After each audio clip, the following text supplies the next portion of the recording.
What's up? What's up? What is up?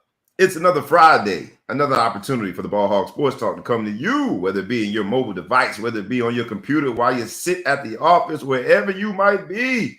The Ball Hog Sports Talk is going to bring sports, business, and entertainment right to your front door, front steps, and we only do it one way, rough, rugged, and raw. Today's episode is going to go down in the books, as they all do, as legendary. But today's episode will be called Madness in March.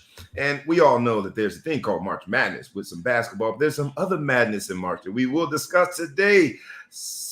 Make sure you sit back. Make sure you fasten your seatbelt. And make sure you get ready because it's the Ball Hog Sports Talk. Let's go.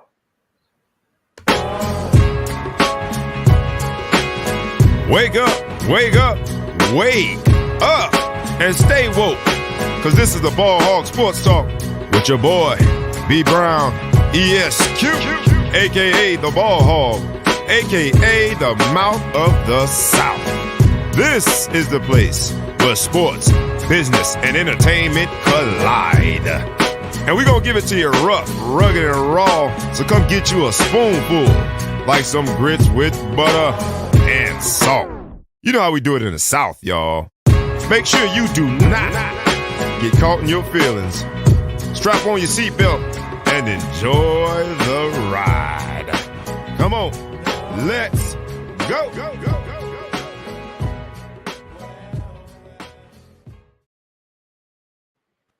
What's up, fellas? You know how we do it, baby. It's a Friday. The time has changed. We sprang forward, as they say. So it's daylight savings or the other one. I don't know what it is, but the standard or state, whatever it is, the time has changed. It stays lighter out longer. The weather is changing a little bit. But the one thing that everybody can depend on is that the crew is going to do what we do, baby. Rough, rugged, and raw. It's the Ball Hog Sports Talk coming to you in March, and it's some madness in March. So away we go, man. How you gentlemen doing this morning? First and foremost, I'll start with you, the Big Flow Show. What's up, my brother? What's good, America? What's good? I'm fantastic this morning, man. Got some games in last night. Got some more games here starting. The least productive time of the year. Least productive Thursday and Friday of the year. I hope nobody from work is watching, but it's tough. It's tough. And second, but secondly, not second, certainly not second. My man ETPL is the producer. How are you, my brother? What's going on, man? I'm doing well. I guess I'm a day late on the luck of the Irish. It's happy belated St. Patrick's Day, but my Celtics are still in the hunt for a championship, so I gotta wear the hat. Here it is. Every time we start talking about basketball, somebody want to bring up the Celtics. The Celtics. Well, you got the green on. I mean, yes, we thought you were. And you know why I did that, man? To be particularly obnoxious to all my Rutgers fans and friends and alum and supporters that live in some of my neighborhood and all of them live in this state and I interact with them. But the Notre Dame Fighting Irish decided to wait till not single overtime, double overtime to when it was St. Patrick's Day because we are into the theatrics before we decided to have a walk-off, put-back layup to win in what is called the first four. And this will be a great opportunity. I guess we got to start. And like we do every week, humbly we ask you, please like, comment, share, tag a friend, tag a foe, tag anybody that you know, and please subscribe in the podcast world, wherever that is that you consume your podcast. This would be a perfect time to start. We got to start with March Madness, man, because the whole concept of first four, it used to be when you made the tournament, you were in that number. When you was in that number, as they say in church, you was good.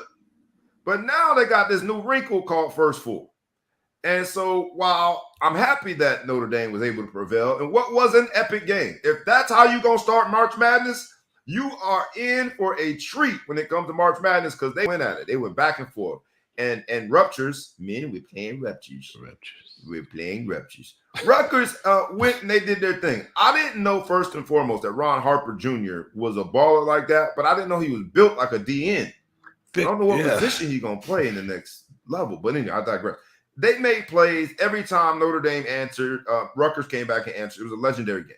Having said that, I feel bad for Rutgers because they made it, but they kind of didn't make it. You know what I mean? Like do you get a T-shirt? Do you get the T-shirt if you made the tournament? I guess you gotta get the playing T-shirt. game. But They call this the first round, the round of zero, right? So at least you get something as opposed to the playing game. Is that what we call it? The round of zero? They call it the first four. So the first four consists of. There's two sets of first four. Mm-hmm. You got the first four being the first four at-large teams, the lowest seeded first four at-large bids. So that was on the 11 line. That was Notre Dame playing Rutgers. So that's a predetermined line you're saying for the at-large bid? Well, that's how you determine they were the lowest seeded at-large bids. They were the last four in, and that's the jargon that we've heard for the last month, right? Last four in. The last four in terms of at-large, meaning that they didn't get an automatic bid because of winning a particular conference or whatever.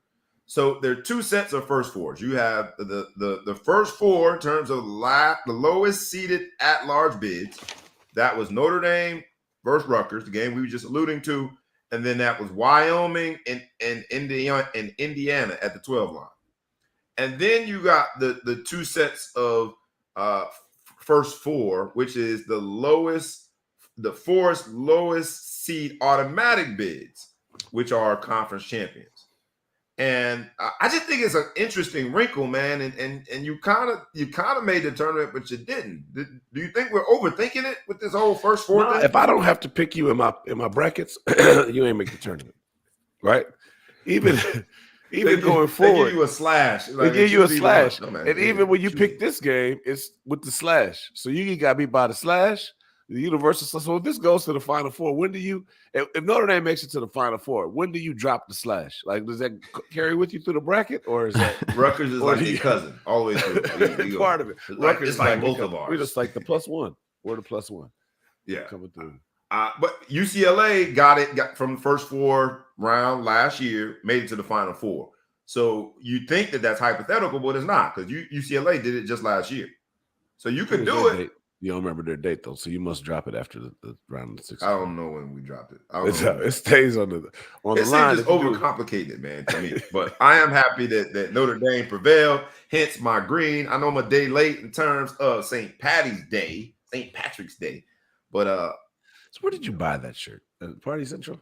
Man, I could tell you. But then I got to that come with a mask. Like this particular shirt, you wear at a party, but you would not get it from Party Central, baby. Okay, you would wear it with a bow tie. Ellis said that it looks like you would wear that. It looks like it should go all the way to your feet, and you have flip flops at the bottom. You look like you head into the mosque with that. Hey, man. Hey, you got to keep them on guard, baby. They never know where I'm coming. I might be. When did you go through the store and just say, "Man, I gotta have this shirt"? Yeah, gotta have it. I'm gonna tell you how I make my fashion decisions. When I look at something, I'm like, nobody else would wear that. That's for me. That's for me. I'm telling you. So that's just how I am, man. Can I help you, sir? Is there a rack where no one ever buys stuff? No one ever buys anything. Point me in that direction. That's the madness in March, baby. There's other madness. The madness in March, beyond fashion, because we saw some NBA fashion, and I know I got a few. Y'all gotta bear with me, Ball Hog Sports Talk audience and people that are supporters.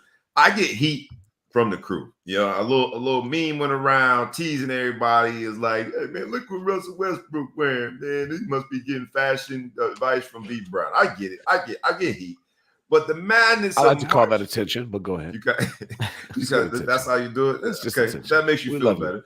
We love attention. They throw heat at me, man, but I can take it. In this madness of March, in terms of the tournament itself, beyond the first four game, we saw on the least productive Thursday of the year when it comes to work, we saw some good games yesterday. But the game that stood out to me was a particular team from a particular city of Jersey City, that is.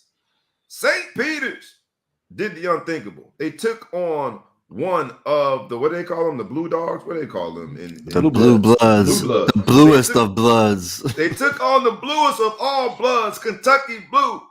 The sea of Kentucky Blue had to suppress themselves at the end of the game because they took that L. It was the 2-15 line. The 2 was Kentucky. The 15 was St. Peter's. And St. Peter's with their coach Shaheem Holloway, who I liked him as a player, and I'm fortunate enough that his son is in our basketball world, so I get to see the brother, and always an upbeat, inspiring young brother. I am happy for St. Peter's, but something tells me that everybody's bracket is messed up. Nobody picked St. Peter's to beat Kentucky. That just didn't happen. Not even your boy. Not even your boy. Not even Shaheem. He did a bracket under his dog's name, and he don't have himself with it at first. You get in trouble for that, man. You can't bet on yourself. You can't bet. Or he bet against himself. But he played well. Shaheem Holloway, that team looked like it was. I mean, they really controlled the game from beginning to end. A really, really well-designed game plan against Kentucky. And I look at things like this because we look at March Madness as an opportunity for people who may not be household names, basketball players to reach their level of prominence and attention and notoriety.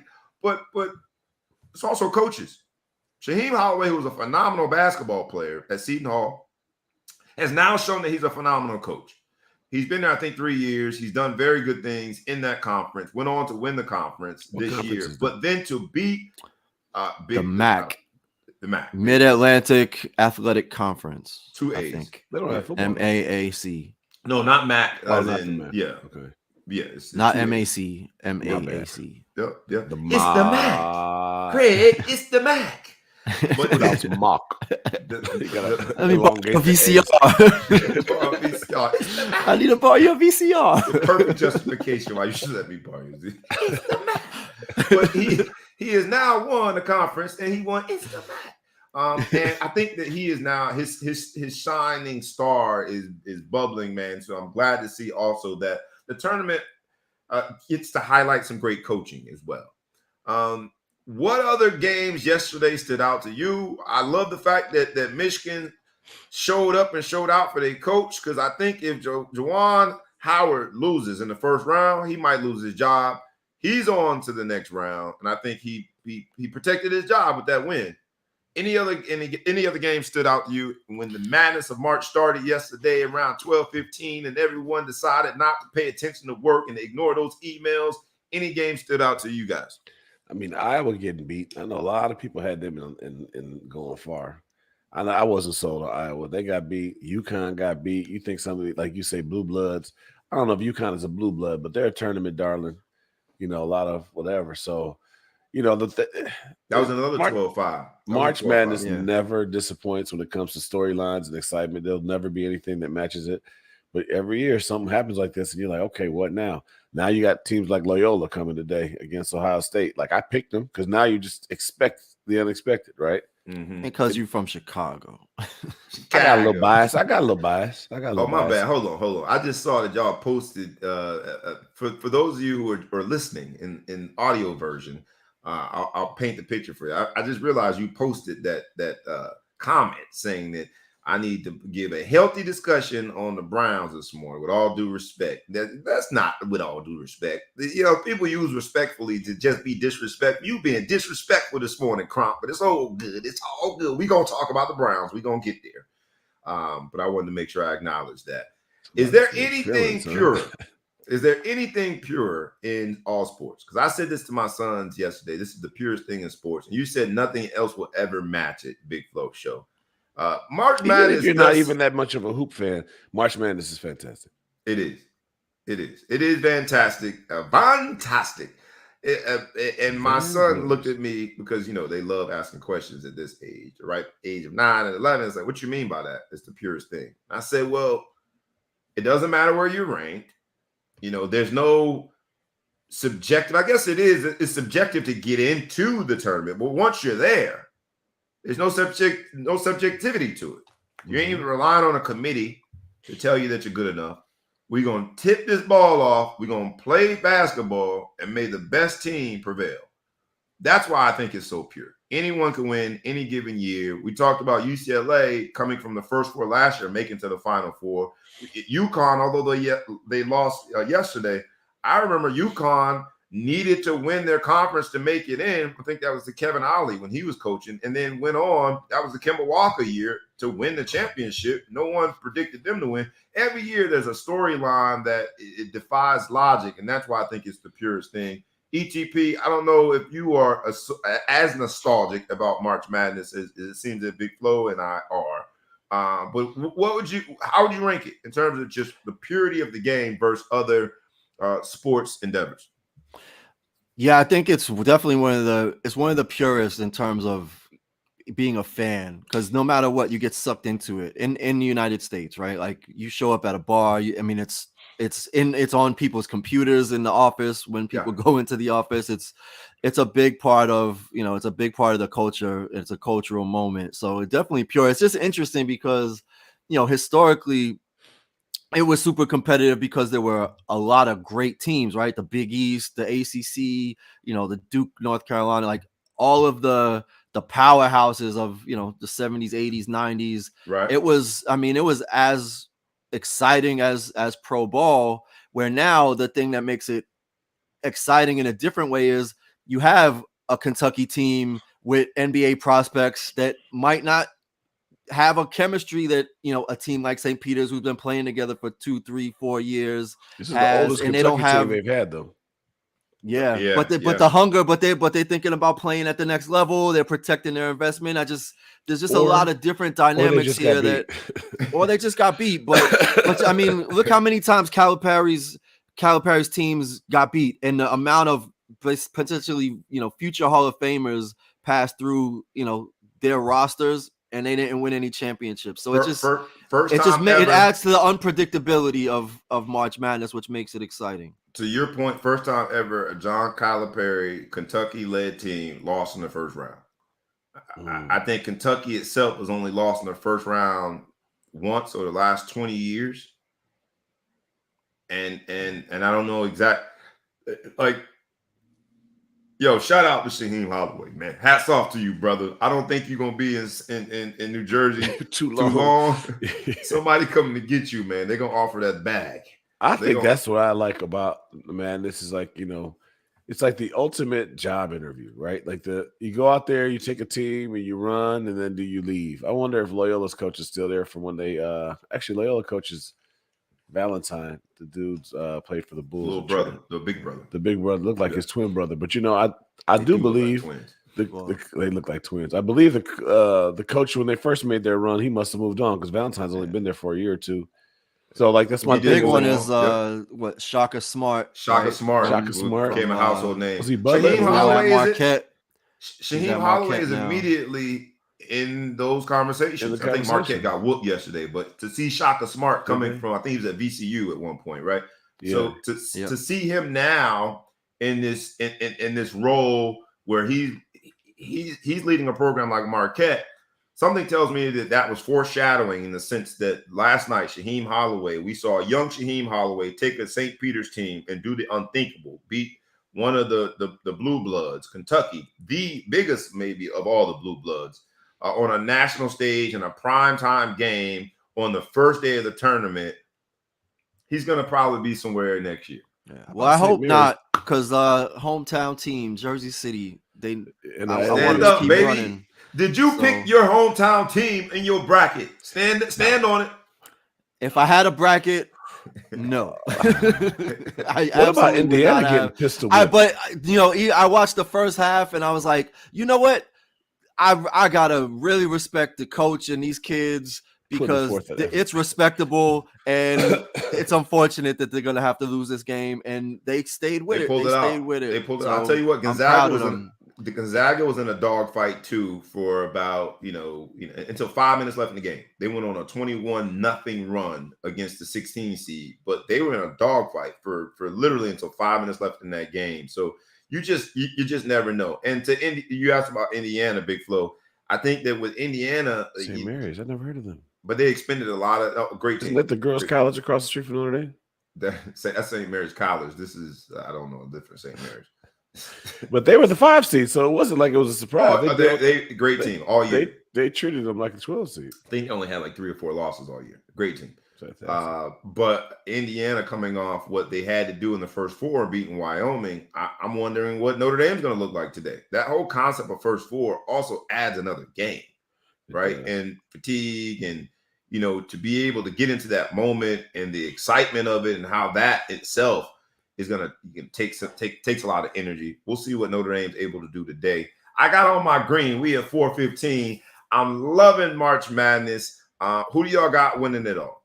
So we can have it documented here, because people have real interesting ways. Like, man, I told y'all such and such was gonna win. So we're gonna document it. We're gonna put it on tape. We're gonna put it on tape. We're gonna record this and put it in the universe. So it's documented. Who you got winning it all? Who's gonna win? Take one. Who's gonna win? Take two. I don't know. I'm gonna go Gonzaga. You going Gonzaga? All right. I'm definitely not going to 1 seed. Who you got?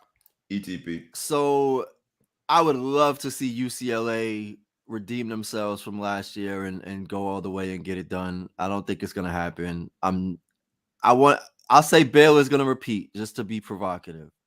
Baylor. I'm taking 2 teams. Can I take 2? My other team is Kansas. Are you going Kansas? That's another 1 seed. You're just picking all the 1 seeds. Yeah. Can I pick 2? Since you guys both picked 1 seeds, can I? I said Baylor. That's a 1 seed too. Wait, can you pick a 2 seed or 2 teams? Can I pick 2 teams since I won't pick a 1 seed? Sheldon using his alias to say Man, Baylor. just say what you think, because you're not committal. I think either Auburn at the 2 line or Purdue at the 3 line. That's what I'm going with. Wow. So you're gonna lose twice. Auburn or Purdue? I got them going pretty far though, Purdue.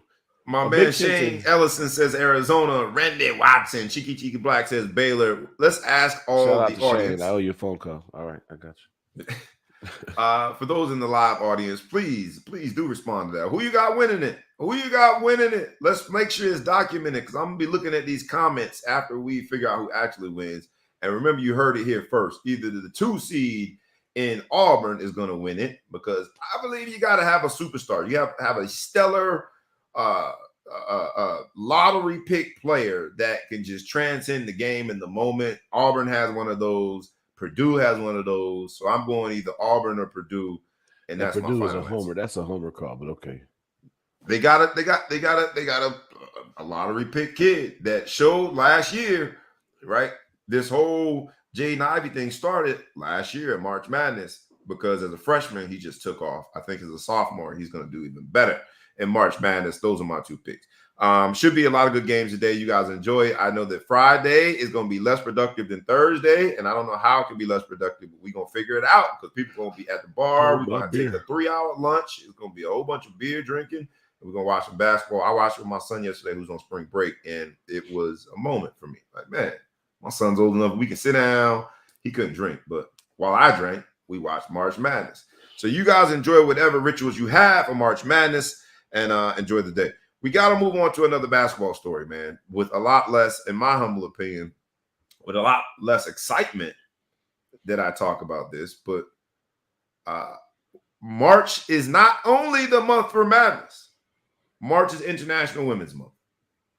And last week, we broached the subject, and it's time to talk about it again, because in the 7 days since our show, I still haven't heard a lot about Brittney Griner, who, for all accounts, is going to go down as a top 5 player of all time in women's basketball. What she's been able to accomplish on every single level. Yet,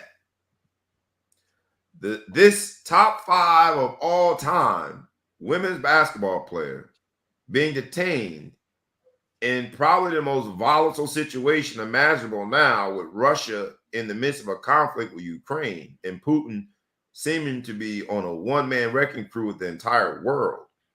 She's being detained there. And in this month, International Women's Month, with this amazing sports figure in the United States being detained in Russia, we've heard very little about it. This week, the new development in the story is there's a new release date, or she is going to, not release date, I messed that up. They said that she will be detained until May 19th.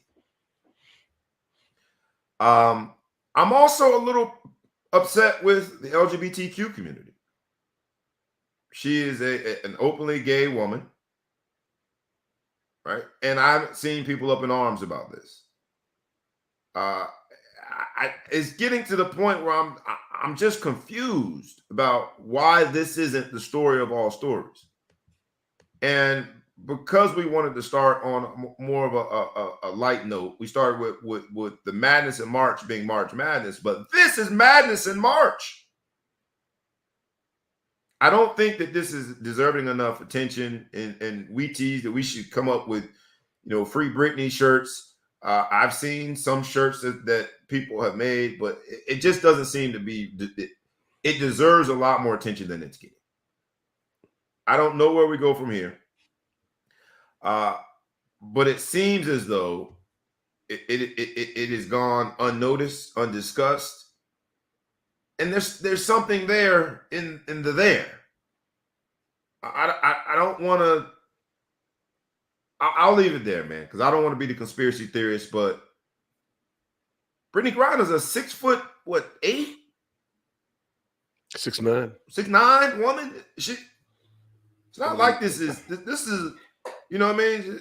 This isn't unassuming in terms of the promise of the story.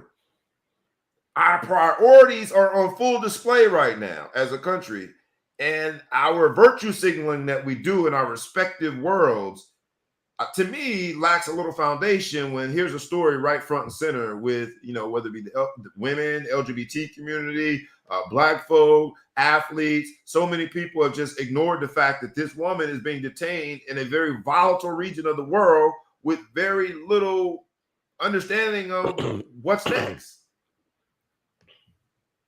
I think that's the hardest part. The hardest part is there's no public explanation, right? So there could be a ton of stuff happening below the surface.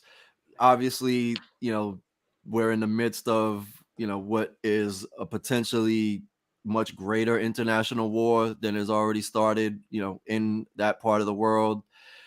So you have to hope that there's something happening, but I think, what's happening in terms of the actions to get her freed or removed from there or protected is one thing that we don't know about. But the other part is just the public outcry there is no public outcry. That's the craziest part of it, because the legal stuff it's a sensitive political situation and all of that.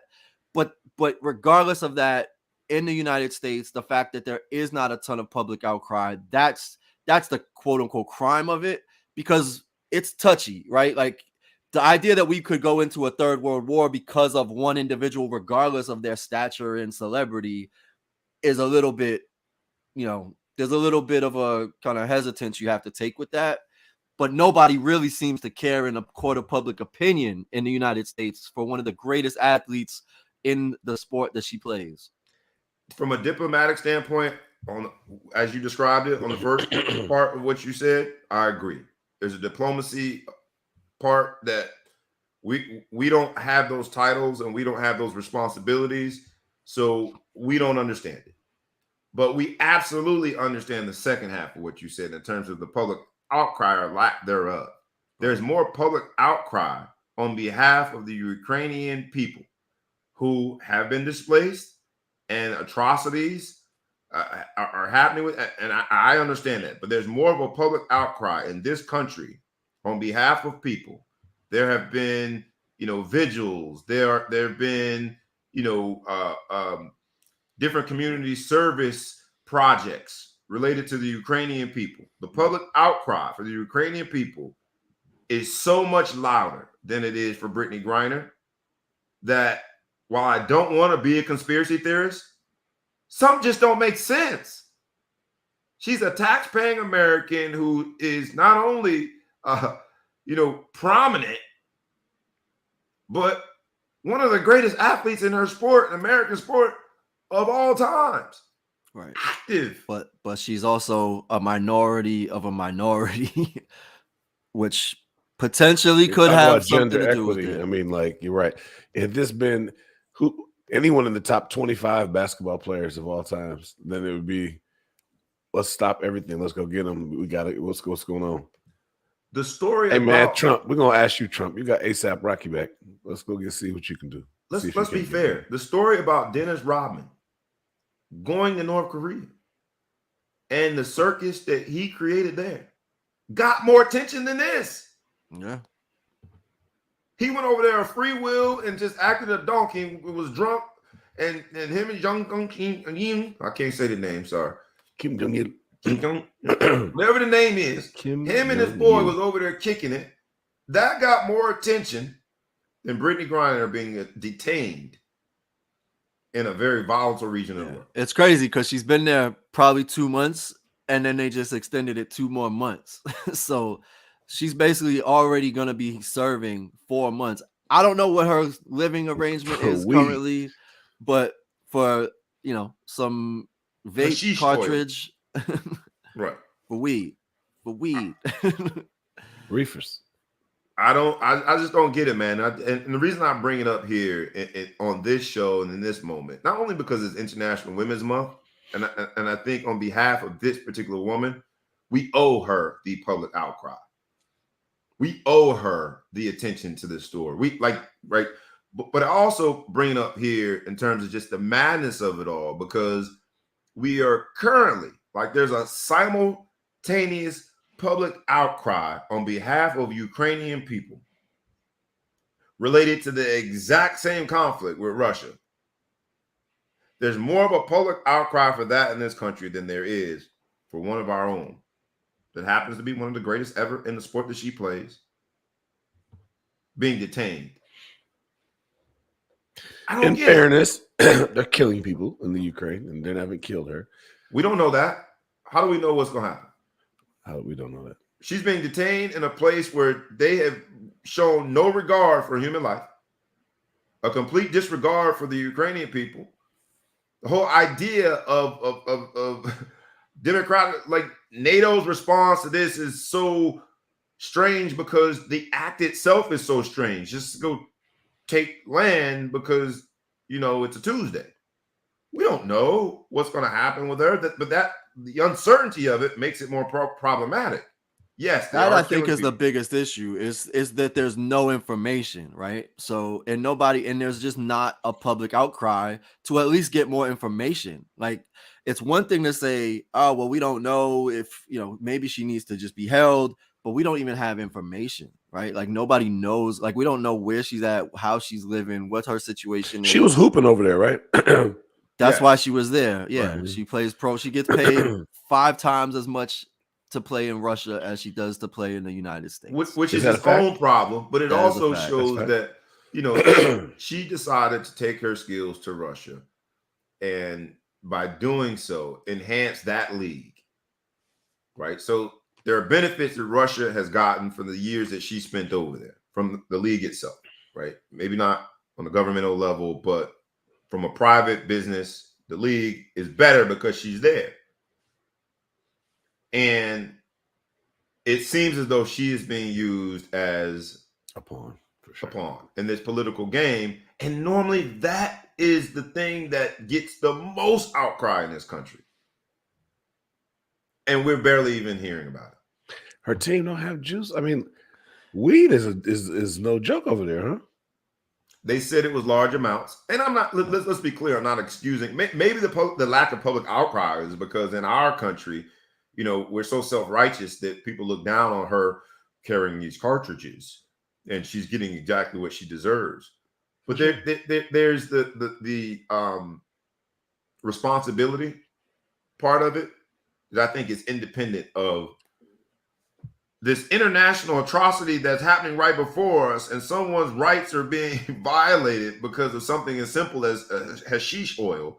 And oh, by the way, this happens to be one of the most prominent female athletes of all time, especially in women's basketball, if not across all sports.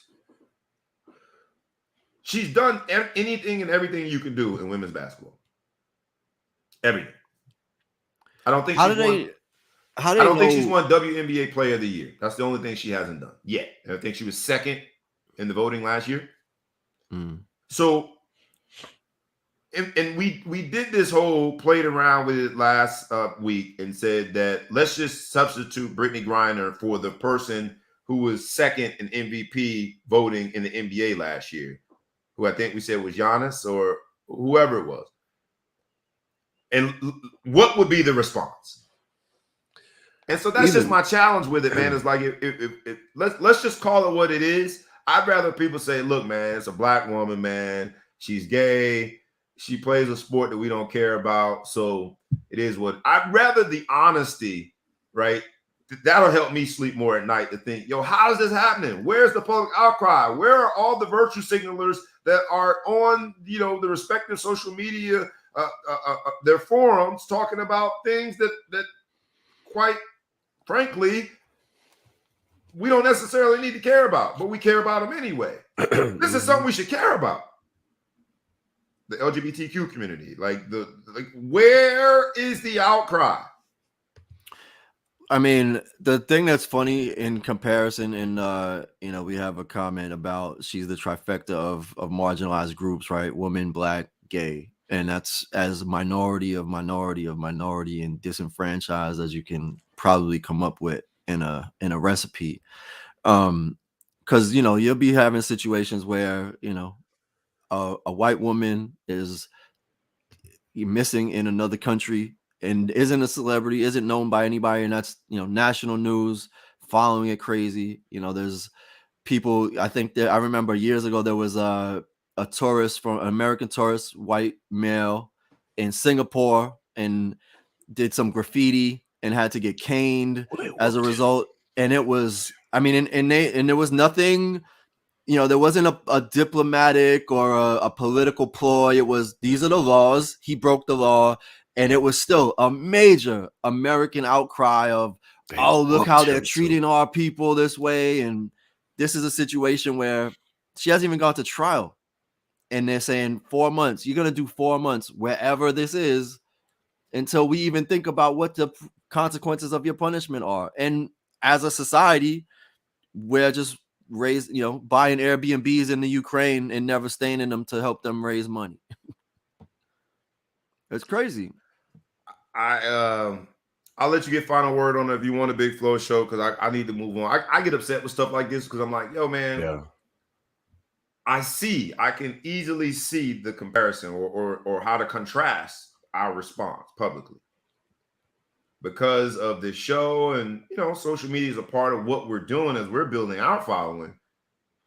I see the virtue signaling for all of these different causes around the world that have very little to do with our lives as a country, with our communities, whether it be the black community, LGBTQ community, whether it be, during International Women's Month, women as a whole.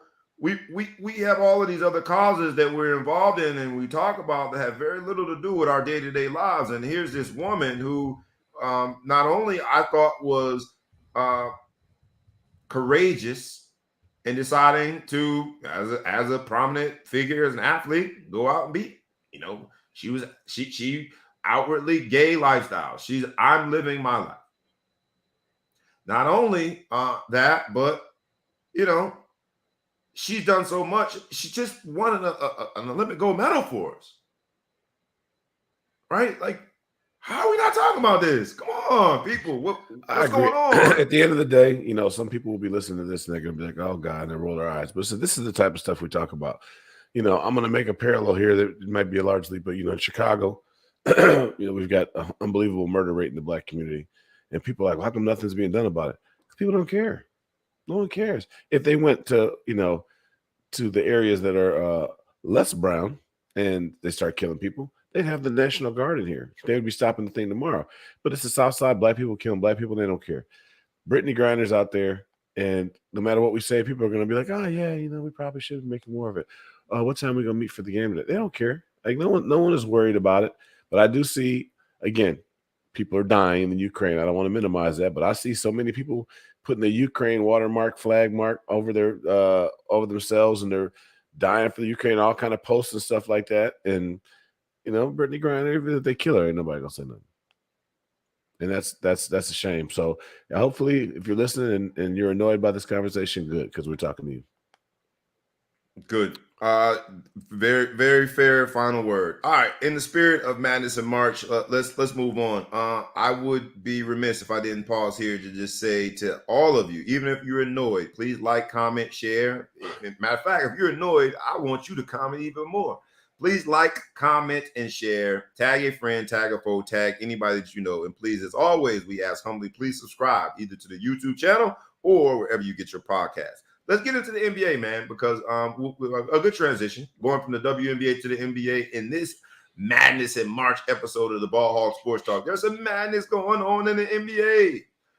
Over the last 2 weeks, we've had not one, not two, not three, 4, 5, 6, 7, 8 occurrences of players scoring 50 or more points. I was 49 points shy. That was good. You I was 49 points shy making it. 49 points shot. There you go. But you was on your way. You was on my way. One time I almost. 50. What does that say about the defense in the NBA? That's what. All right, cool. You teed it up. So is this more?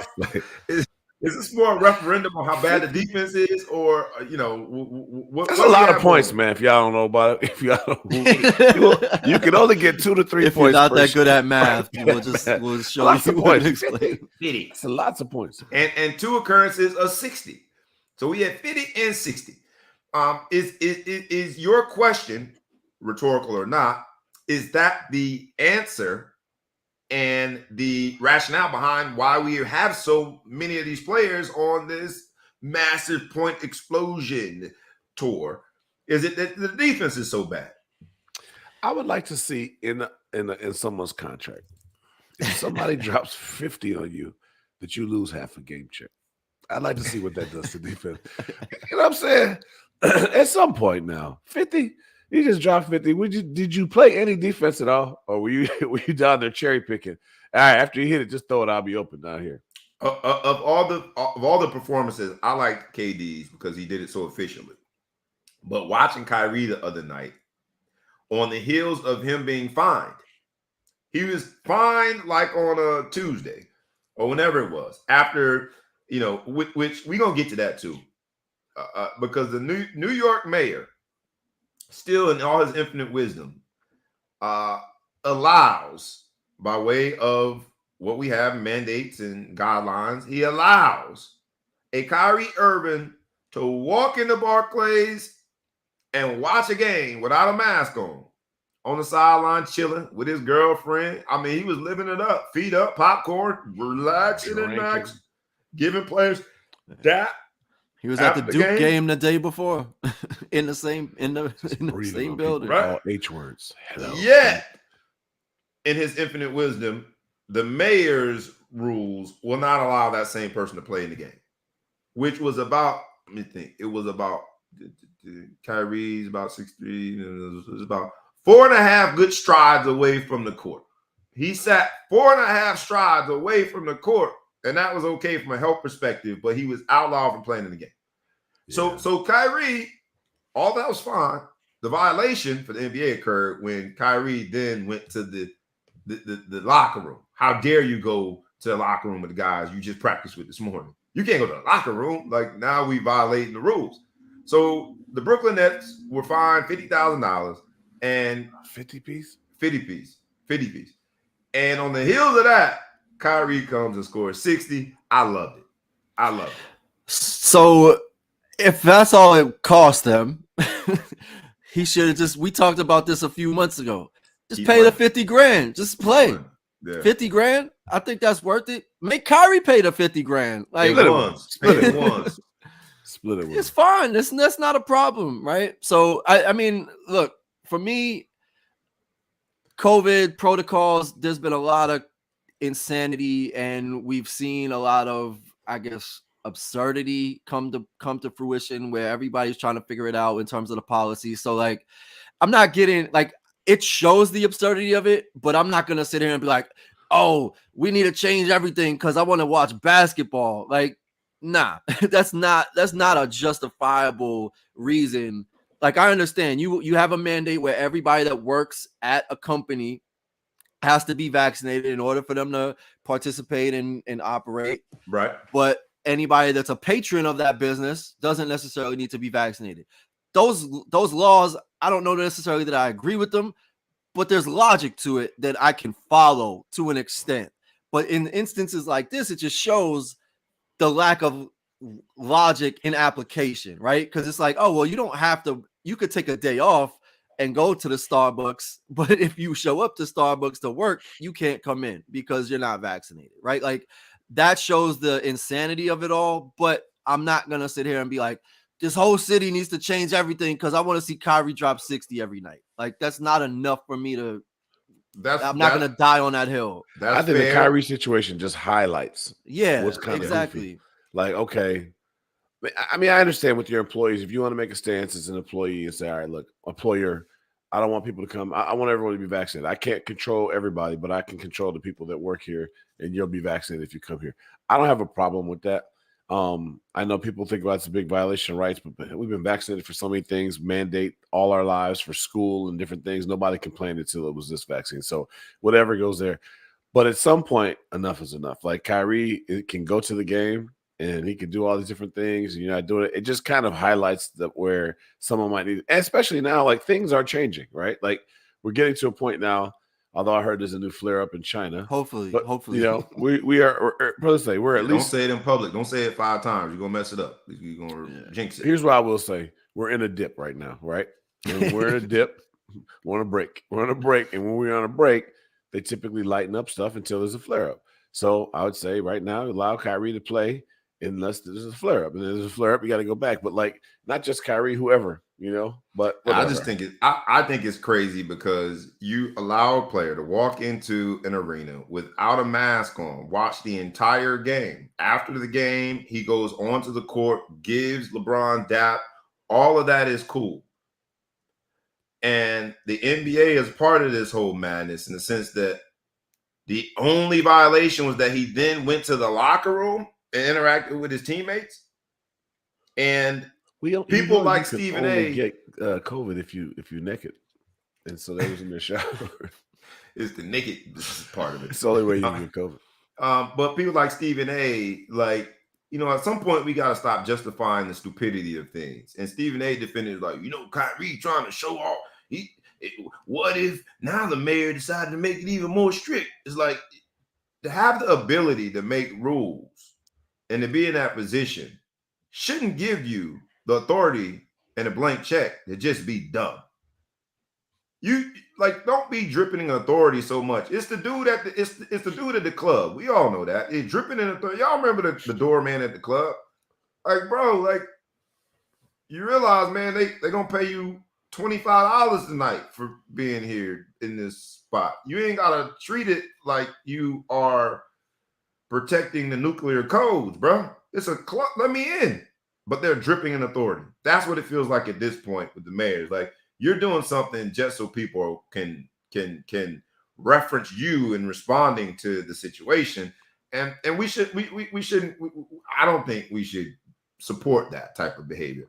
Stephen A. and the likes. It's ridiculous. It's been ridiculous. It's even more ridiculous now if you look at the numbers. But it's a million times more ridiculous when you look at the facts of him being able to walk into an arena, watch a game, basically courtside, interact with the players because those are his teammates, and not be able to play on that same court, which is 4.5 strides away. That's I think it exposes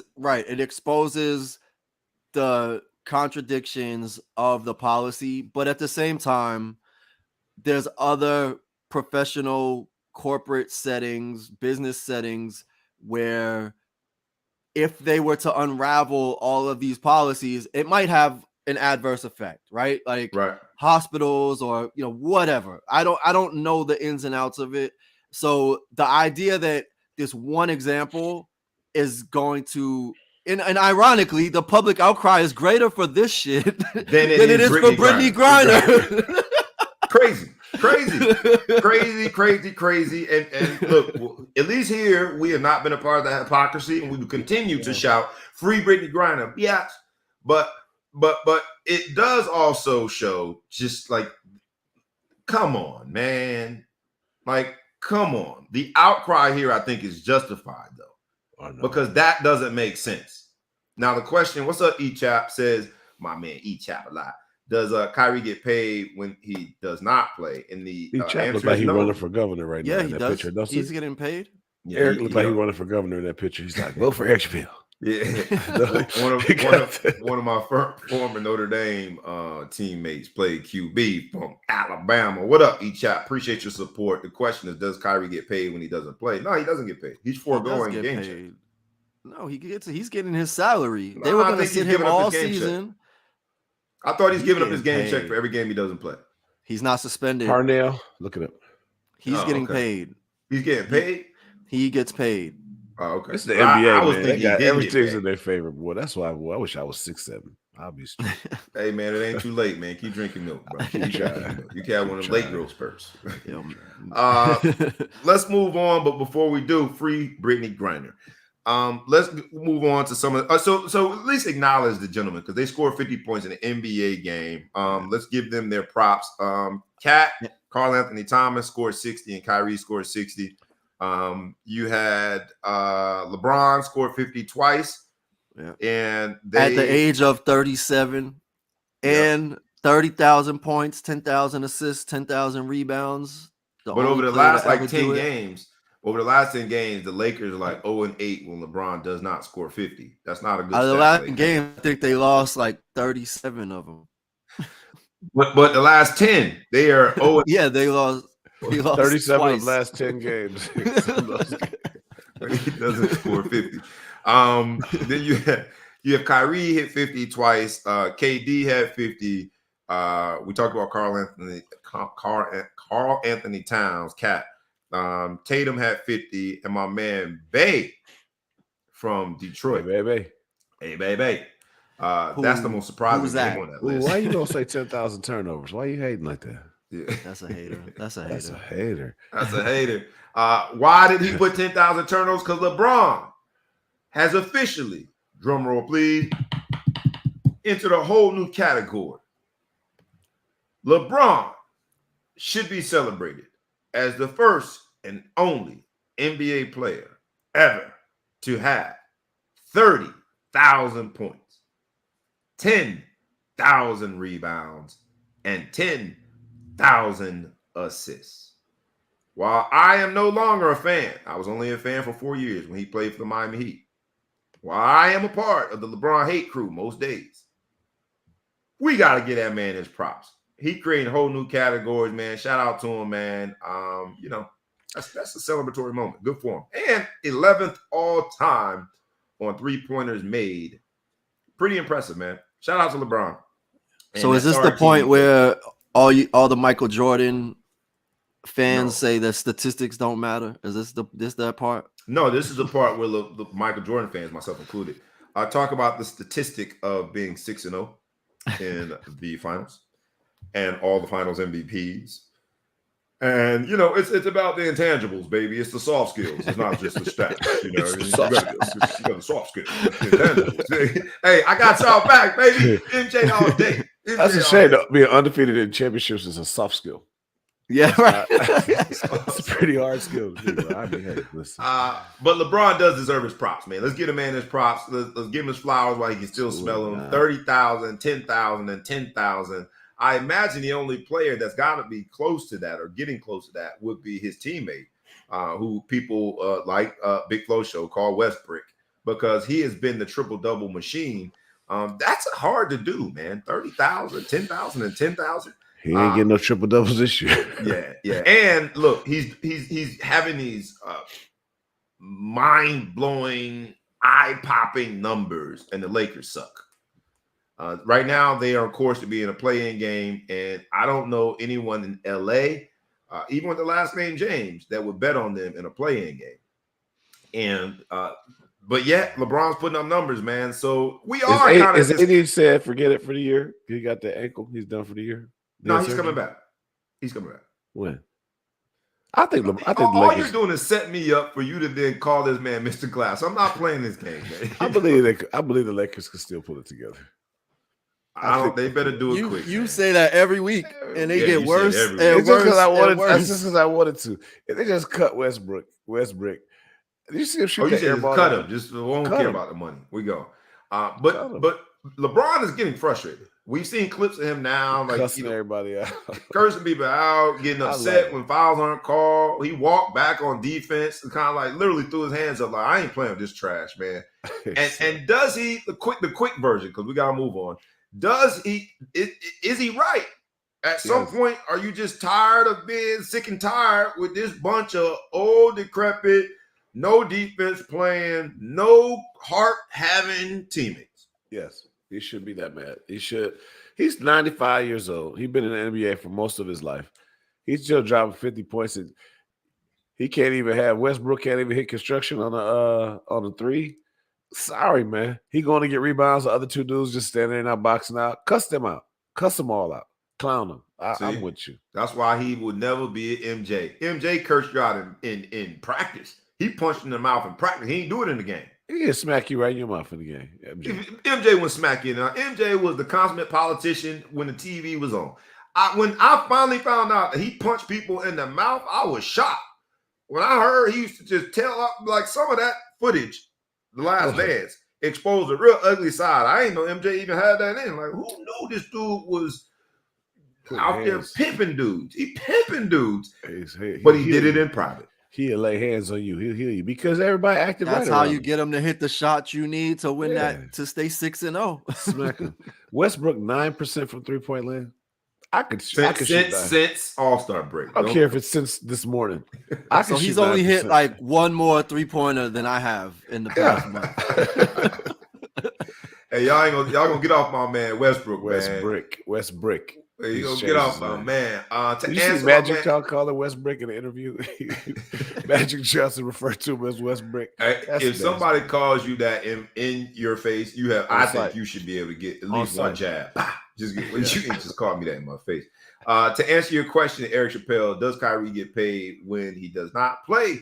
Our research team says that he does get paid even when he doesn't play. God bless America. All right, man. Pay me when I don't work.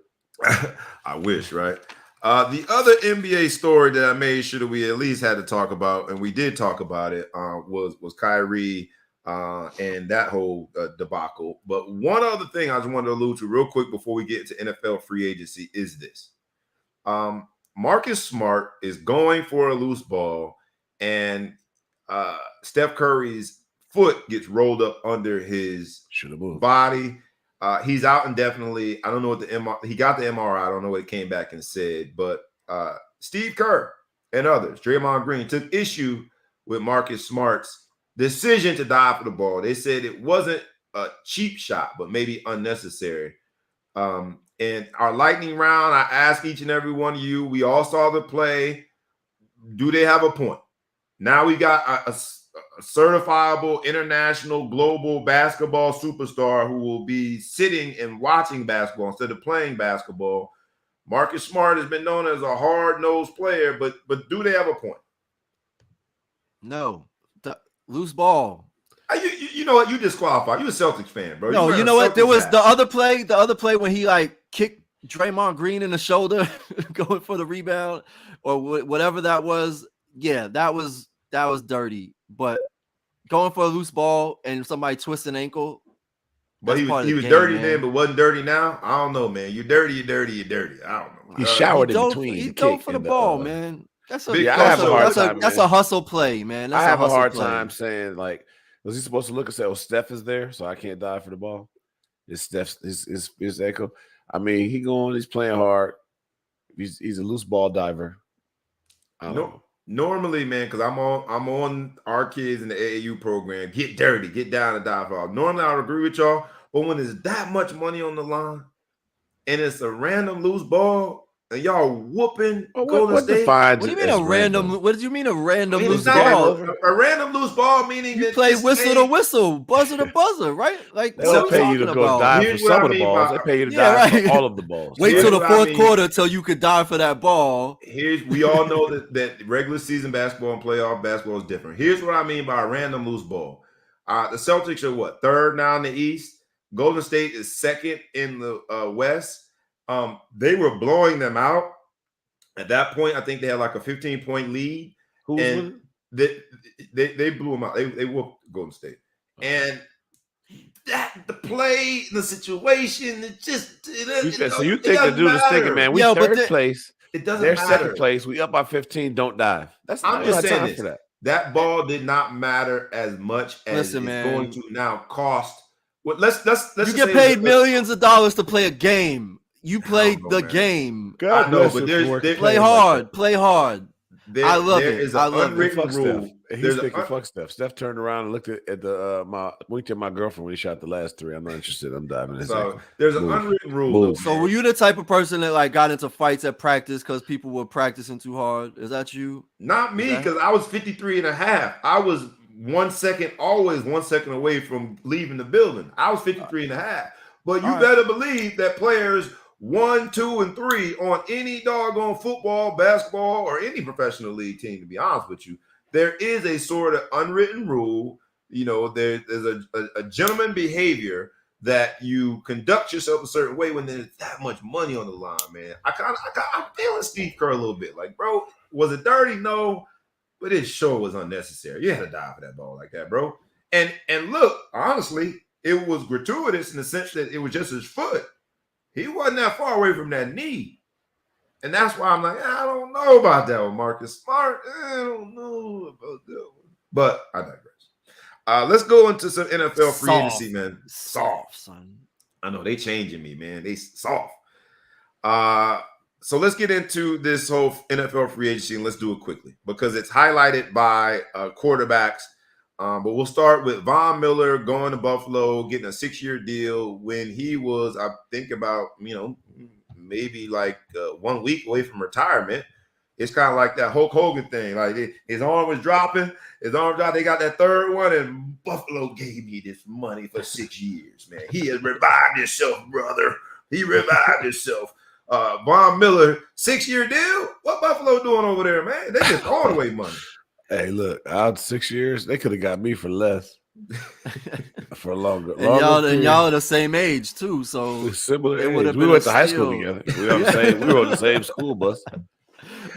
Hey, hats off to Von Miller. 6 years, he was like, what? Yo, only thing he was missing was a Glock and a steam man. He robbed him. 120 million.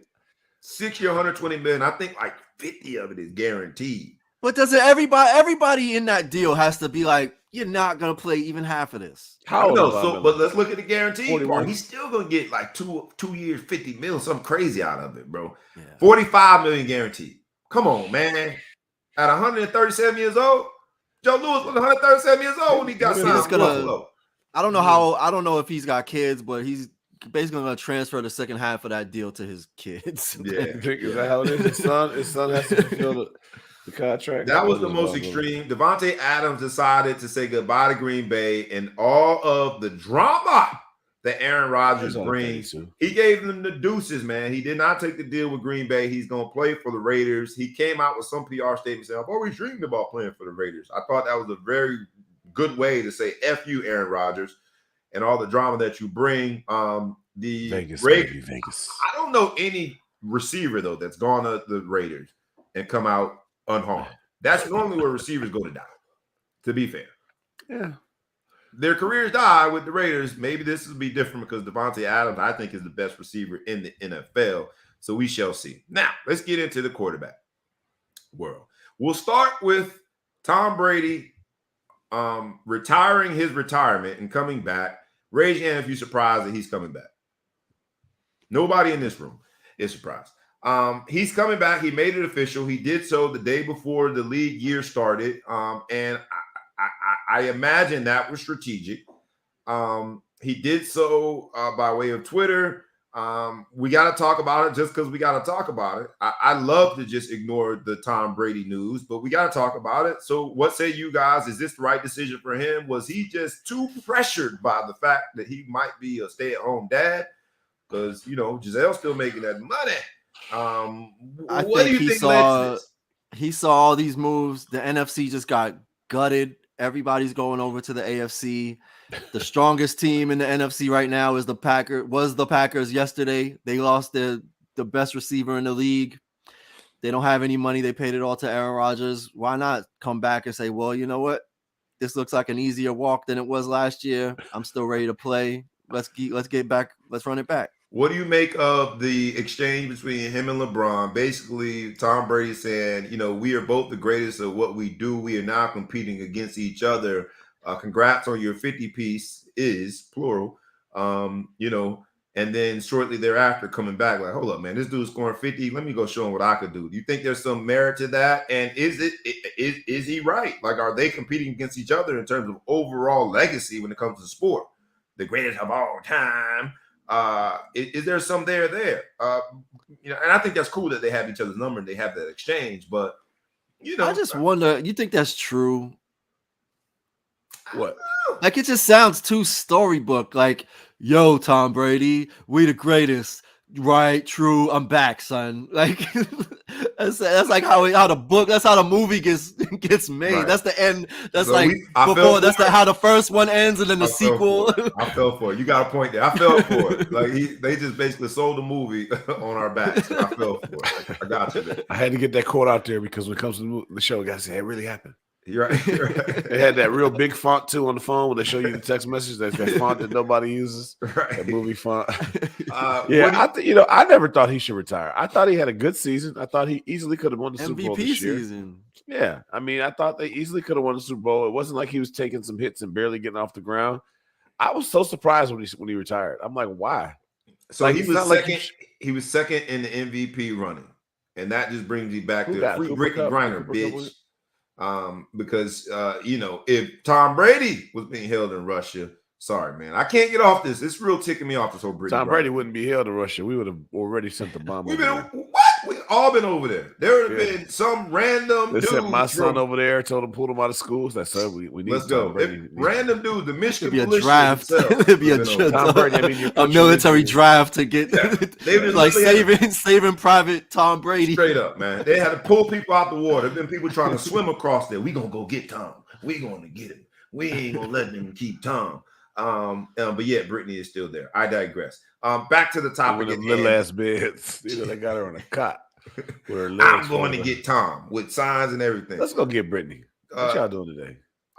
I'm with it, but getting to Russia right now. Sound too convincing. Like I'm down if I'm down and all. But at the point where I couldn't get shot, that's why my wife told me that I might have something to do. So. Tom Brady coming back. I give you last word on the Big Flow show. Is this going to make a difference? Do the Tampa Bay Bucks now become the odds favorite to win the NFC again and get back to the prominence of 2 years ago and potentially win a Super Bowl? I'm not going to give them over. I'm going to say no. I think that they Final Four. I'm not going to give him that total status right now. Man, he going to get drugged. I'm a Tom Brady hater and proud to be. What I'm going to tell y'all now, look at me. Hold on. Let me put this right here. Y'all check me out. Uh-oh. You heard it here first. This is a whole exercise of futility. Look, man, we the same age.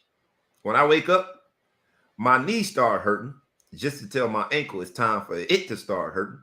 Just to tell my foot and toe it's time for it to start hurting. And all of that is just really the alarm clock for my shoulder to start hurting. Tom Brady's my age. This is an exercise in futility. I'm going to look right in this doggone camera and let you know right now. They're going to be sorry. I'm talking about sorry. I've been waiting on Tom Brady's downfall, and he done tested this whole fake thing a little too much, and this is where it ends. They're going to get drugged. I'm talking about every week. They're going to look so bad, and Tom Brady, you're going to get back into retirement like the rest of us 44, about to be 45-year-olds. You're going to stop being superhuman, my brother. And when you do, give me a call, man. We have a beer. I don't know that this is going to work out. I think this is the end. I think that he has finally overplayed his hand, and Tampa Bay, because of some of the losses they had on their roster, the attrition is going to catch up with them. And this is where the roller coaster stops for Tom Brady, man. Everybody can't be successful all the time. And we cannot have two people within the same sports lifetime defy the odds. Like, at some point, man, the fountain of youth gonna run out of water. You can't have LeBron doing what he's doing at 137 years old and then expect Tom Brady to do something miraculous to it. 153 years old. At some point, man. Man, Serena Williams won a Grand Slam pregnant. Anything is possible. That's different. Women do amazing things, though. Women can do amazing things. You make a good point there. She makes humans. She made it. When you just make it, you had me at make humans. Until Tom Brady gets pregnant, it ain't gonna be the same. It ain't gonna be the same. That might be what happens this year. Yeah, that might be what's next. Like, hey, I decided to do something different. Yeah, like, I just need to challenge myself. We could do this. It's not too easy. All right, so the last two quarterbacks. The first one, man, I come here with my tail tucked. And while this probably should have been the solo shot, I already took the solo shot. So I'm just gonna say this with you all in company. I was wrong, man. I said Baker was a touchdown maker. I said the Baker was the answer, that he was going to lead us into the new frontier of the Cleveland Browns. I said Baker was going to be the one to usher us into AFC dominance by winning the North and then the conference and then ultimately the Super Bowl. And I was wrong. About all of it. Start from the beginning again. You're wrong about the beginning. Why we have to do that? Oh, my fault. I just wanted to, I like to tally things up when we talk about for the audience. Some people wrong about all the short attention spans. You just got to recap. Constant recap. I was surely wrong about all of it. And Baker has now requested a trade. Baker has been the source of all of this confusion and chaos over the last several weeks. Baker went on social media and basically wrote a note that said, hey, I mean, this has been good, Cleveland fans. It ain't about y'all. Baker, I defended you, my brother. I was in your corner. When you were hurt out there playing with that banged up shoulder, throwing interception after interception, I was in your corner. That sounds like an excuse, but go ahead. It was a little bit. But now I'm done.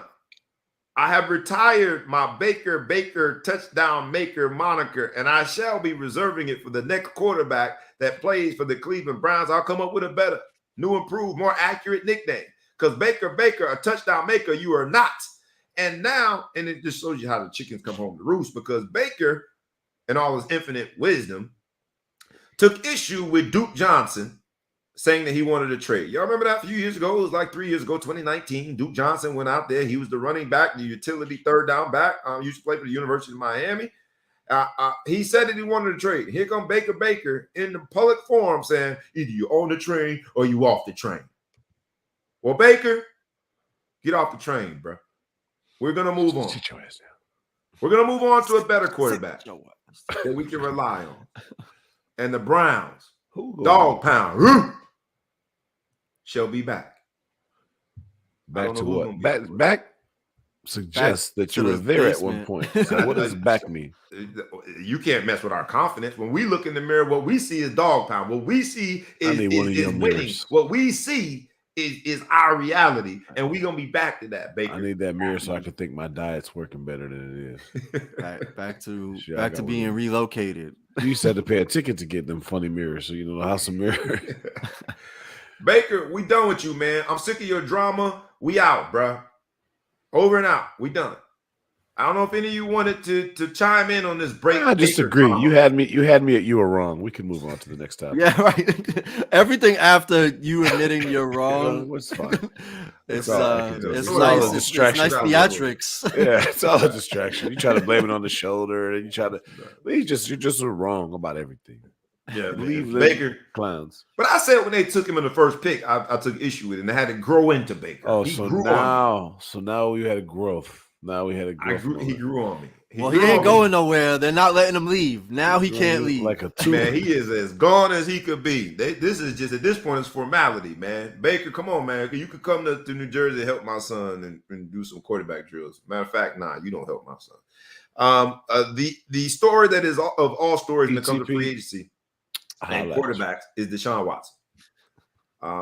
He seems to be over the criminal aspects of his issues, and now on to the civil aspects of his. Hey, y'all. Hey, my man, we got a piece out your boy. My bad. I forgot. The Celtics, man, ETP, Ellis, the producer, we appreciate your contribution this week, man. See you next week. And then there were two. Catch up with Have you, a man. good weekend. Free Brittney Griner. Free Peace. Brittney Griner. Get the shirts made. So now there are two, and we got to talk about Deshaun Watson. And let's talk about it from a context that Deshaun Watson went through a process where each one of the teams had to file basically a sort of a presentation to see whether or not they were really into him. The Cleveland Browns, unfortunately, were notified that they are no longer in the running, and I think it's the Carolina Panthers were notified that they're no longer in the running. So, first of all, with the process itself, that's kind of dope that you'll be that highly super coveted. dope. That's super dope, right? Super dope, right? On the heels of all of this, like these teams are putting pitch decks together to get your to be in your. And they got to put all their other moves on hold until they find out if they lose. Until they find out if they lose, you know, a la Baker Mayfield. That whole thing sort of blew up on the Cleveland Browns because they were in the Deshaun Watson sweepstakes. And then get it. But I think that's pretty dope.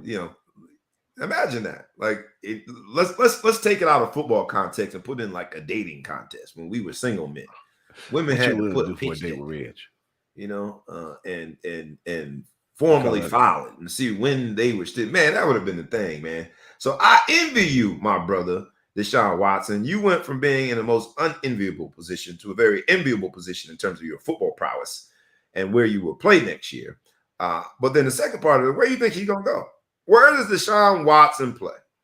I would imagine because he wants to be close to home, although in this situation, maybe you need to be far away from home, but I digress. Where do you think he plays? It sounds like it's down in Atlanta and New Orleans. From a standpoint, we don't know that the suspension might happen. I think Atlanta would be a good place. It depends if they want to trade my man right away.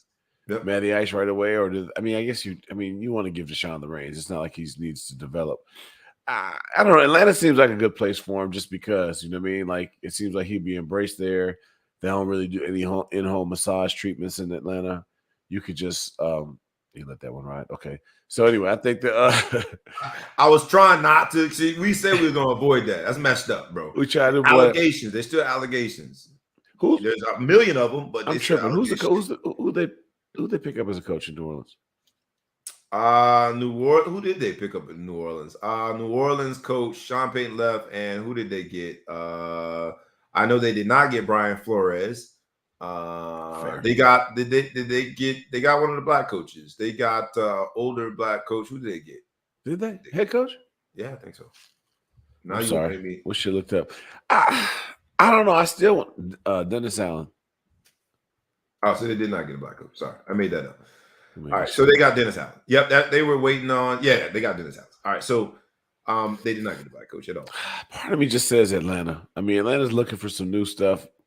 I think Matty Ice needs to go. I think he's been there he's had like a quiet career. I don't know. Just in his last few years, he's just there. Yeah. I think they need to change there.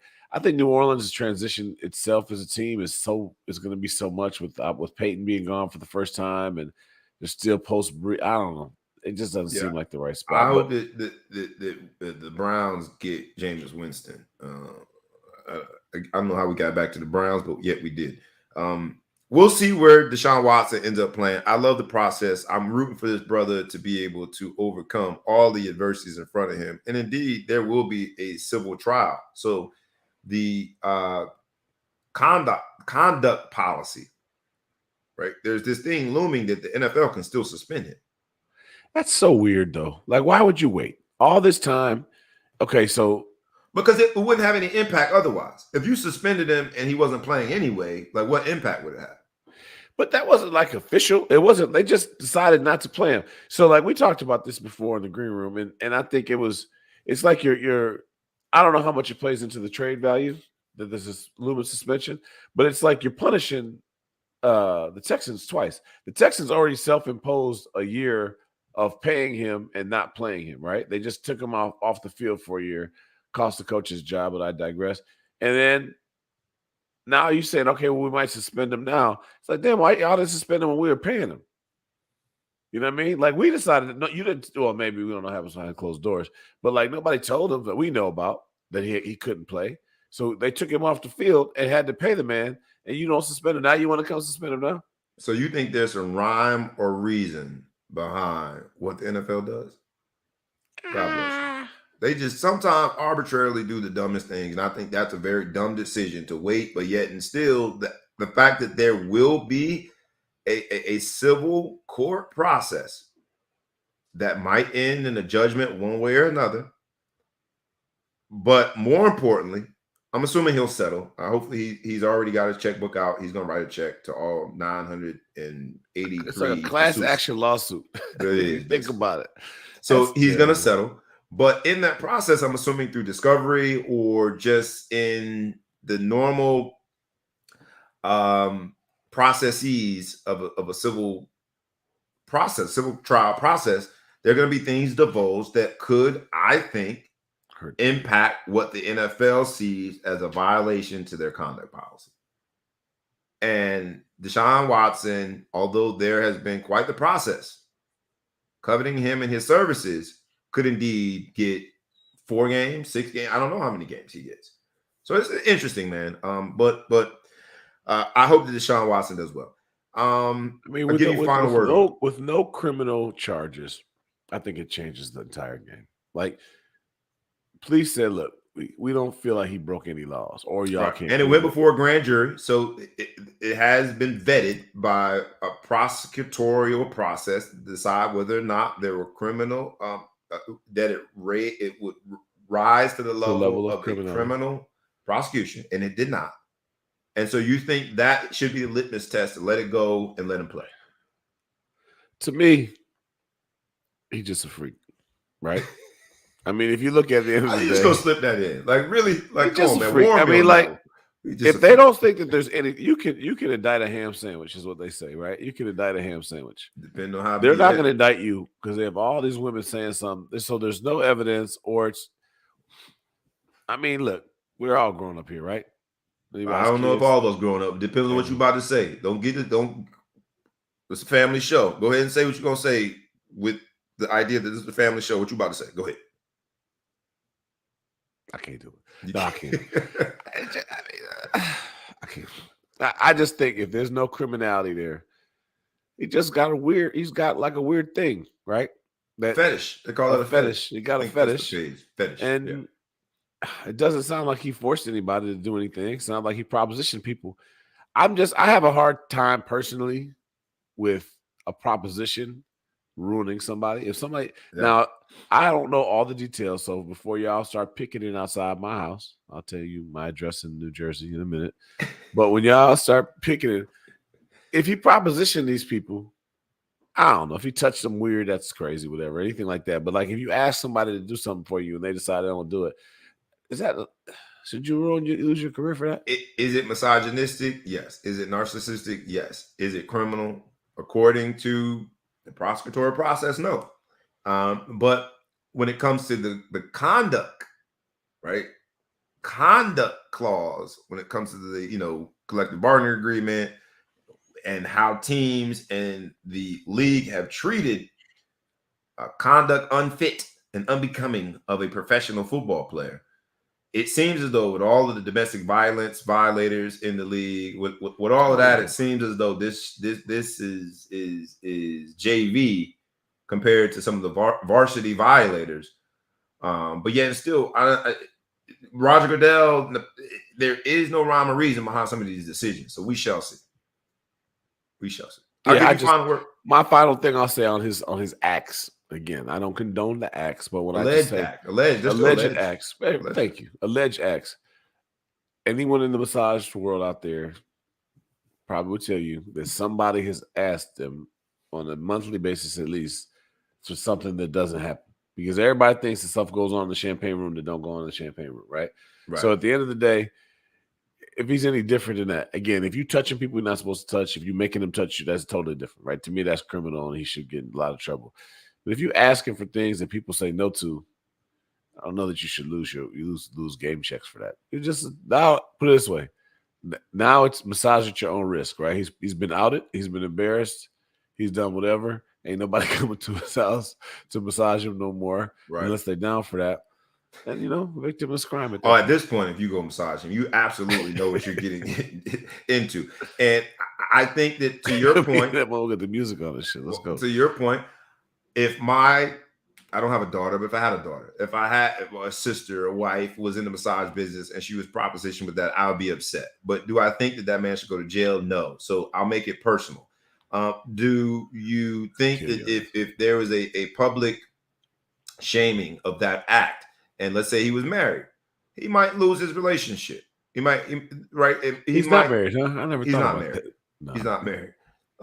So he might lose his relationship behind it. And I think the NFL sometimes tries to treat itself like the same, like the players are married to the league itself. Right. And now this shaming of him and what could be loss of a few games is kind of like, nah, man, you messed up the nature of our marriage. The problem I have with that is that the NFL doesn't treat the players that way on the other side. Right. They'll get rid of you quicker than, you know what I mean? Like there is no marital commitment when it comes to the NFL and how it treats its players, but they expect the players to have that level of commitment and rise to this conduct policy when it comes to their employer. And I think it's just unfair. It should be a two-way street.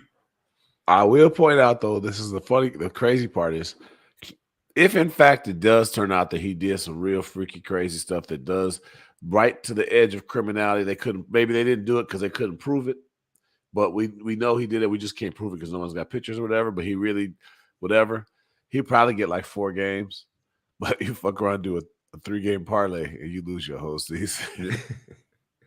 That shit crazy if you think about it, man. Yeah, you can bet. Oh my God, 3-game parlay, $1,500. Right. The dude makes $11 million a year. Get him out of here, man. Get him out. Can't have that. He bet on the game, the integrity of the game. You said that you propositioned, 49 women and stuff.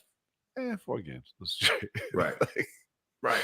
So there is no rhyme or reason to what the NFL does. No. And I'm not saying, I definitely don't think dudes should have got the whole season for those games for the parlay, especially when you bet on your team. I think that's the ultimate sign. Bet on your team and you're not playing. Yeah. He didn't play. He was hurt. I bet on my team to win. So I think you should be able to bet on your team to win. And you bet on other teams, whatever. Not real money, stupid money. But we're going to a different topic. But I don't think either one of them needs a lot. I don't know the whole Deshaun Watson thing. You're pointing out what was basically already stated, that there is no rational explanation for how the NFL approaches these things when you compare and contrast some of the penalties that have been levied out. So we shall see, man. Deshaun Watson, this process has been amazing. I'm just glad the young brother is going to be on the football field doing what it seems to be what he loves, playing football. And I hope he's being real. I hope he ain't out there doing. I really hope he's not just some sicko that's just harassing these women. I want to believe that maybe it's been exaggerated for the pursuit of money or whatever. I don't know. That is fucking weird, though. Just 59 massage therapists. That's weird, dude. It is. Let's get into another Madness in March story, and we'll end here with this one. Naomi Osaka is playing at Indian Wells. And playing pretty well. She's not. She's playing poorly at the moment, at this particular moment when she gets heckled. And I think the heckler says, and I'm pretty sure I'm quoting, "Naomi, you suck." Not only does it distract her in that moment, but then after that particular game, she goes to the official and tries to, I think, get the particular fan removed. She's talking to the official about sort of the lack of decorum in the crowd. Now, this is a place that Naomi Osaka she had reservations about playing there because of the history with Serena and Venus. They made a big deal about Venus withdrawing because of injury and Serena winning at Indian Wells. And there's been some racial undertones to the Indian Wells tournament. And now this happens. Naomi Osaka is visibly, distraught. She's emotional. She's crying. She addresses the crowd after and basically is like, I don't know why y'all like that. Like, be more human. And she chastises the crowd in that moment. And there's been a bunch of conversation about it since. Naomi Osaka and to a lesser degree, Ben Simmons, Simone Biles. These have been people that have been the cornerstones and the feature stories of mental health as it pertains to professional athletics. Did she have a point? Mm-hmm. Is she too emotional? Is this a reflection of Generation Z's interpretation of mental health as it pertains to sports? Or is this much to do about nothing? The reason why people get paid money, the reason why we get scholarships, the reason why Nike gives deals to people and Gatorade and all these people is because sports moves us emotionally as a society, right?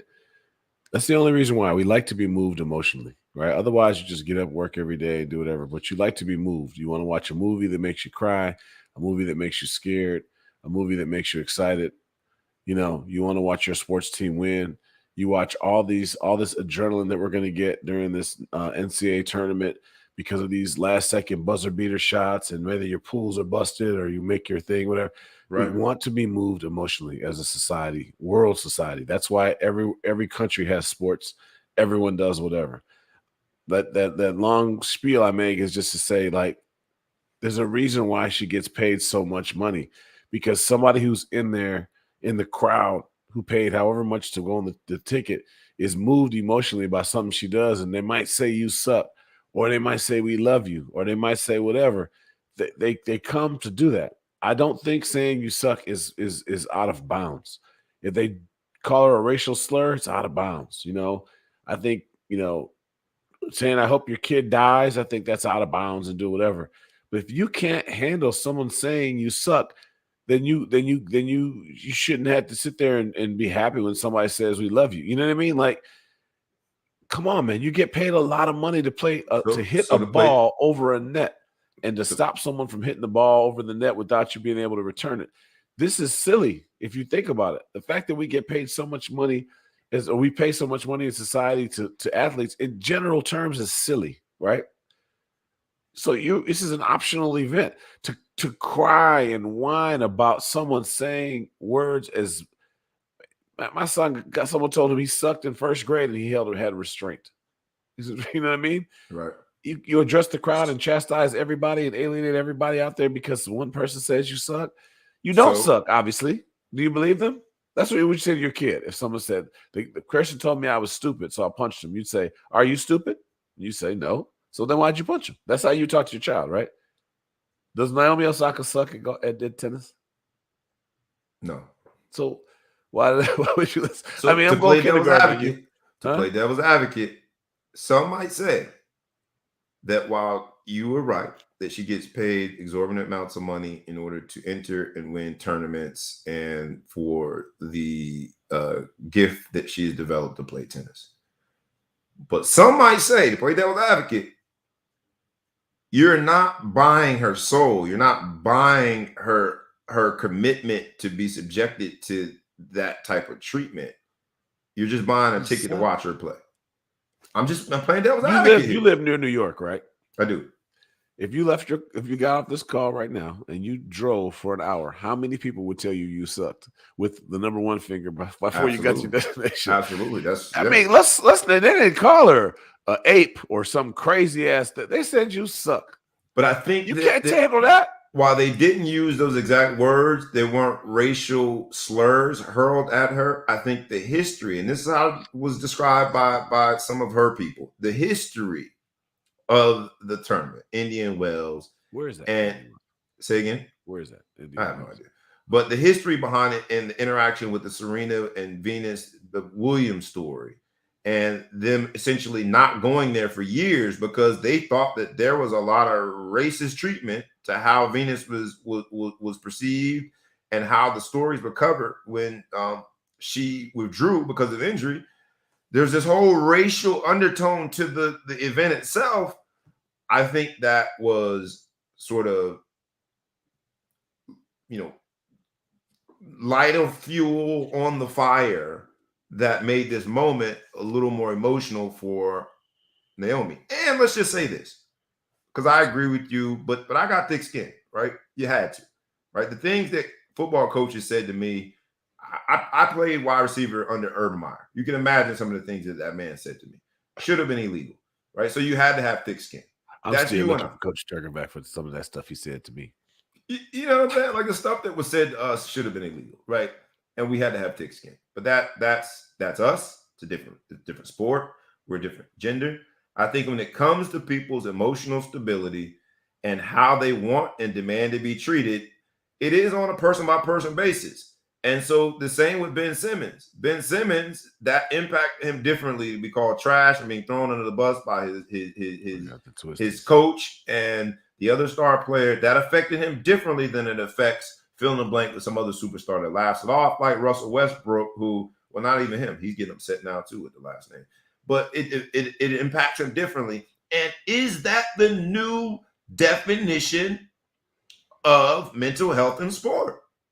Are we the dinosaurs here? Because what you're saying is an approach that I would have taken probably prior to mental health being so front and center when it comes to sports. But that's not the going theme anymore.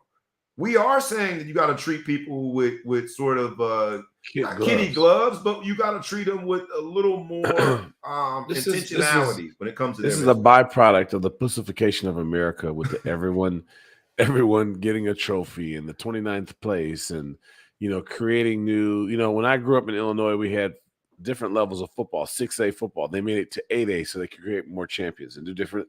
It's just everything is like, everyone has to be an athlete now. You play cards, they put you on ESPN. You do this, ESPN. Everything has to be called everything, and it's not fair if you don't call everything. And this is it. Even our elite are soft now. Even the ones, you think about the type of stuff back in the day with Bird and Lambeer, and people love being booed and throw stuff on and mad and punch you. They like that shit, man. It was tough guys back then, when I was growing up, the kung fu movies or everything, because you wanted to show toughness and, right. That's, all that kind of stuff. Now all that's gone, man. It's all soft and fair and whatever. And what you're saying is you're just a Neanderthal, basically. I think that's what I heard you just say. You're just a Neanderthal. And not so many words. I'm a Neanderthal, and I'm proud. I'm proud Neanderthal. I'm proud. I'm just tired. Again, I feel for people, and I can't claim to know everything everyone goes through. And I will say this: my son has gone through, the recruiting stuff and all things, and from a long way away, people say, "Man, that's just beautiful. Everything's great. It's all positive." What they don't see is the haters. What they don't see is the stuff online. What they don't see is people in the stands saying crazy things. What they don't see is late night workouts and injuries and the disappointment, whatever. But I don't want anybody to feel sorry for my son, because at the end of the day, he got the prize that a lot of people are going for. I just think sometimes people don't realize what goes into it. You take Naomi Osaka, and she's 50,000 levels above where my son is. But at the same time, nothing that's happening to her has not happened to women before her. Look at Serena. Serena carries herself kind of with a chip on her shoulder, kind of hard, because of some of the stuff she's had to go through. But that's what makes Serena the baddest athlete that's ever walked this earth, because she's gone through this crap and she's dealt with it. And she don't care. She does her own thing. She's not gonna let you body shame her. She's not gonna let you do whatever you got to go do. She's gonna be out there whoop your ass. She'll beat you pregnant. She don't give a damn, man. And that's what I love about Serena. She doesn't give a damn. But Serena now is the version of Naomi Osaka. Let me take a step back. Naomi Osaka looks up to Serena. Serena's had some vulnerable moments too, where she has cried and had emotional outbursts on the court. Yeah. I think what Naomi Osaka would say is that vulnerability, those moments that are far and few between, as you just described, because Serena's out there trying to tear your head off with her serve, and she's doing her thing. She's unapologetically Serena 99.9% of the time. But in those 0.1% of the times when there has been moments of vulnerability, where there have been emotional responses, where there have been emotional outbursts on the court, I think what Naomi Osaka will say is that vulnerability, those moments that she takes strength from. And similar to Ben Simmons, is in Generation Z, we're saying that mental health is so important that we cannot have one without the other. And if it doesn't fit your narrative, oh, well, that's on you.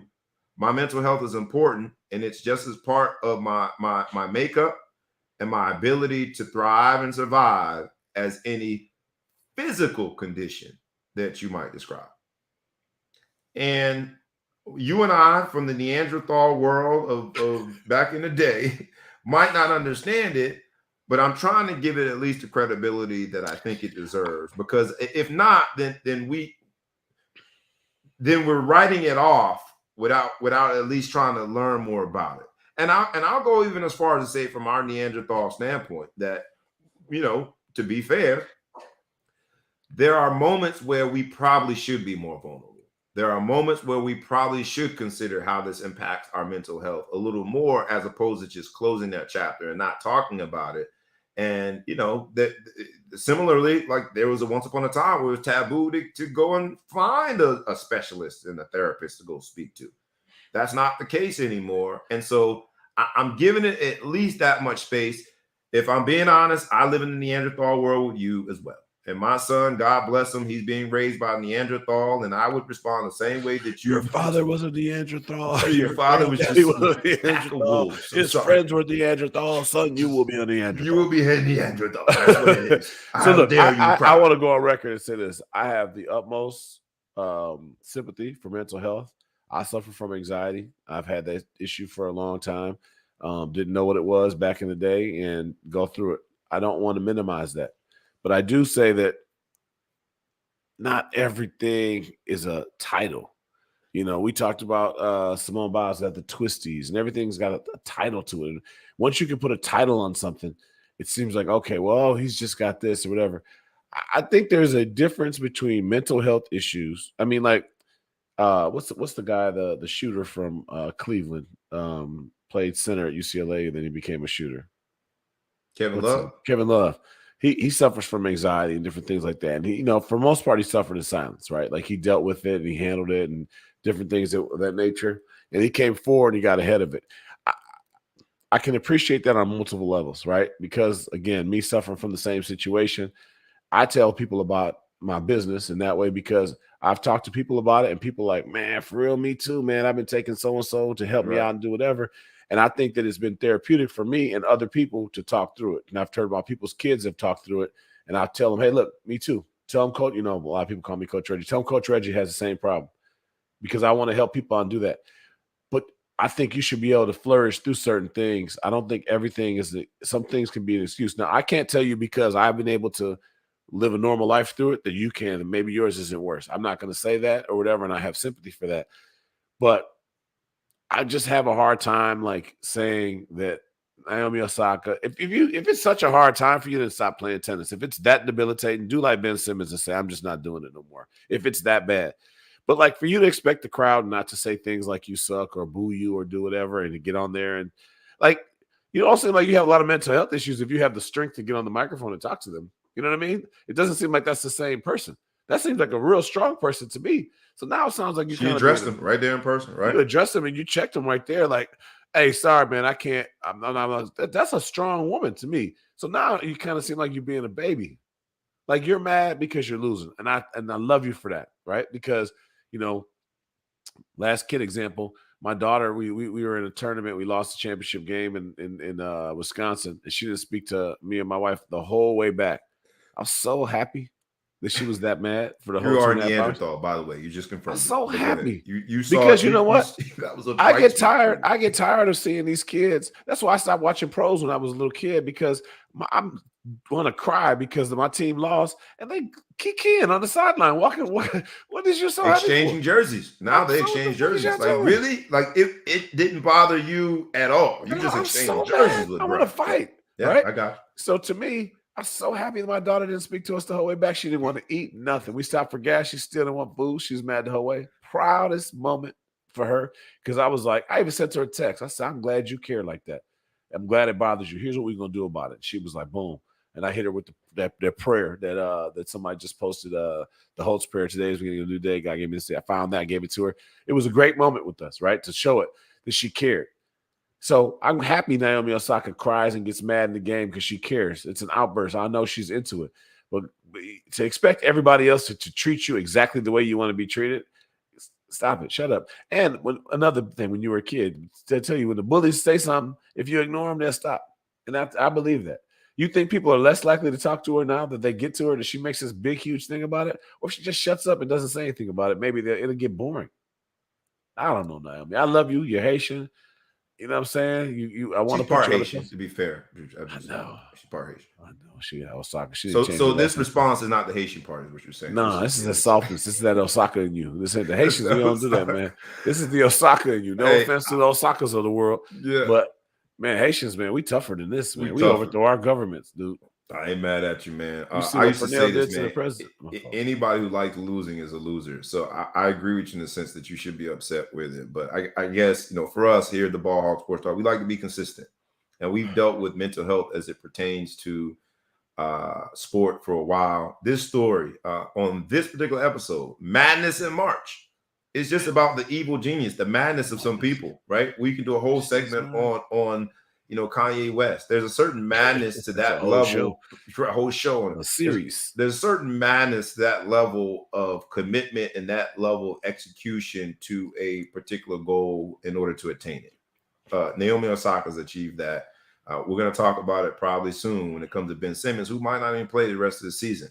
But when it comes to Generation Z and the discussion of mental health, there is a very slippery slope. And I haven't decided in which category this falls in. Either Naomi Osaka just being too emotional and feeling as though we need to spoon feed her the success the way that she wants it, or is it truly a mental health issue that I can't understand because I'm not dealing with the exact same condition? I don't know, but good to discuss on this show. I'll give you last word before we get out of here, and this will be the end of the madness. What do you got for me before we get out? Man, just been a great week. You got to love it with sports. You got the March Madness, everything going on, and the free agency. I just love it. I love when there's so many moving things. And I'm sure we get out the show, we're going to be like, man, we didn't even mention so-and-so. I love it. Right. So thank God, baseball season starting, so I just got to try to enjoy what I can out of my life until that happens. It takes over, and that's all we can watch. But until then, let's enjoy March Madness. Enjoy, man. Notre Dame plays today at 4:15. We're gonna take on Big Bag Bama, and we're gonna have a different outcome than we had. 3:15 for all you Chicago listeners, because he's on the East Coast. 3:15 in whatever that's how we time zone is. 4:15 in the real time zone. The real time zone. 4:15. 3:15. This has been a great week of the Ball Hawk Sports Talk. It's with your boy B Brown ESQ, aka the Ball Hawk, aka the Mouth of South, aka Mr. Success Celebration, aka Breezy. Here still with my man, the Big Flow Show. ETP else, the producer, was with us earlier. He had to take off and take over the world. We ask you humbly, like we do every week, please like, please comment, please share, please tag a friend, tag a foe, tag anybody that you know. And we ask you humbly to subscribe on both the YouTube channel and wherever you get your podcast. We are the Ball Hawk Sports Talk, where sports, business, and entertainment collide. We do it one way and one way only. Rough, rugged, and raw. This has been the episode of Madness in March. With that, we is out. Peace.